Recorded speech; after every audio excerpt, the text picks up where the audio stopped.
guys এইটো ভিডিঅ'ত আমি 2 ডিজিট নাম্বাৰৰ short trick শিকিম multiplication কেনেকৈ কৰে ওকে ইয়াত চাব যেতিয়াই লেফট হেণ্ড সাইডৰ ডিজিট দুটাৰ সাম ওকে এই ডিজিট দুটাৰ সাম যদি 10 আহে তেতিয়াহলে এইটো আমি কেনেকৈ কৰোঁ ওকে এইটো টাইপৰ মেথছ কৰিবলৈ আমি কি কৰিম ফাৰ্স্ট এই দুটা মাল্টিপ্লাই কৰিম 6 6 are 36 এইটো এনেকৈ লিখিম আৰু 7 আৰু 3 মাল্টিপ্লাই কৰি দিম ওকে 7 আৰু 3 মাল্টিপ্লাই কৰিলে কিমান 21 পাম প্লাস কি কৰি দিম এইটো 6 কৰি দিম ওকে এইটো প্লাস কৰি দিম সো কিমান পাম আমি 27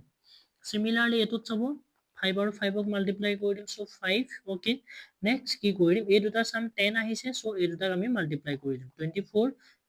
6 আৰু 4 কি কৰি দিম আমি মাল্টিপ্লাই কৰি দিম 24 পাম প্লাস কি কৰি দিম 5 কৰি দিম ওকে কিমান পাম 29 সো এইটো হ'ব आंसर